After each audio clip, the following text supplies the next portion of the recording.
قدستنا النهاردة هي بنت رومانية. الوحوش انحنت عند رجليها وبست رجليها. هي القديسة الشهيدة أوفيمية. اتولدت قدستنا في مدينة خلقدونيا، المدينة اللي انعقد فيها المجمع المسكوني الرابع سنة 451. أوفيمية اتولدت من أب وأم مسيحيين تقيين بيحبوا ربنا جدا، كانوا من أشراف المملكة. أبوها كان اسمه فيلوفرون وأمها سيئدورا. ولما قربت أوفيمية تكمل 20 سنة كان في احتفال كبير بمناسبة عيد الإله أريس عشان يقدموله الذبايح. عشان أوفيمية كانت مسيحية فما راحتش الاحتفال، وفي الوقت ده كان اضطهاد ديوكليديانوس للمسيحيين، واللي دفعوا لكده شريكه ماكسيمانوس وشيطانه غاليريوس عشان يبيدوا المسيحيين تماما.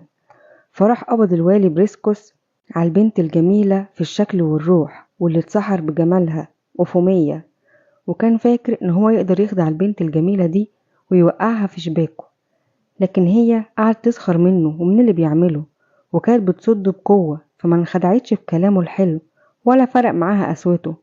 فراح سألها قال لها انت ما حضرتيش الاحتفال ليه وانت عارفة ان هو امر امبراطوري؟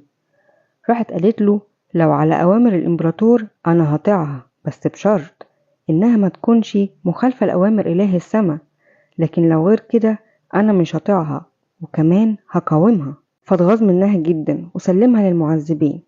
لكن بدأ يحصل حاجة غريبة جدا، هي ان كل ما يؤمر بعذابها بنوع معين من التعذيب كان ملاك الرب يجي ويوقفه.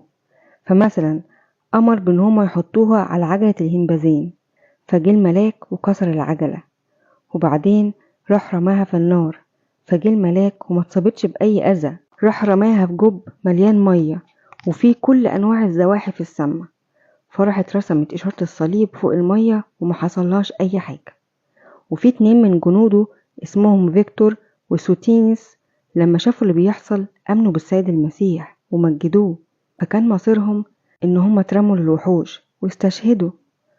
وبعد عمل النعمة الإلهية مع أوفيمية، وبعد ما وضح لكل الناس إن هي أقوى من كل العذابات اللي ممكن يخترعوها شياطين الأرض، أراد ربنا إنه يريح نفس بنته أوفيمية، فراح أمر برميها للوحوش، وانحنت الوحوش تحت رجليها وقعدت حواليها كأنها عايزة تلعبها.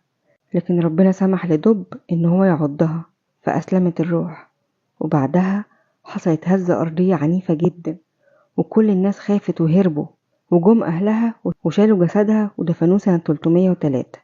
وكانت قدستنا بتصلي ليل ونهار عشان تستعد للمعارك الصعبة دي بالصلاة والتسبيح لله من غير انقطاع. وفي أيام الملك قسطنطين بنوا المسيحيين فوق قبرها كنيسة بيتقال إن هي كانت من أعظم كنائس الشرق وأفخمها. وفي الكنيسة دي اجتمع آباء المجمع المسكوني الرابع. ومن الحاجات الجميلة اللي بينقلها لينا التراث إن بعد استشهاد القديسة أوفيمية قبرها في عيدها كل سنة كان بيفيض دم حي، وريحته كانت جميلة جدا، ريحة سماوية ملهاش مثيل، وكانوا بيدهنوا بيه المرضى وبيتشفوا في الحال. والغرب بيعيدوا ليها يوم 16 سبتمبر. بركة صلوات وشفاعة القديسة أوفيمية تكون مع جميعنا أمين. لو أول مرة تسمع سيرة القديسة الشهيدة الجميلة أوفيمية ابعتها لكل الناس، خليهم ياخدوا بركة. وتابع صفحتي واستنوني كل يوم بالليل الساعة 8 مع سيرة قديس جديد.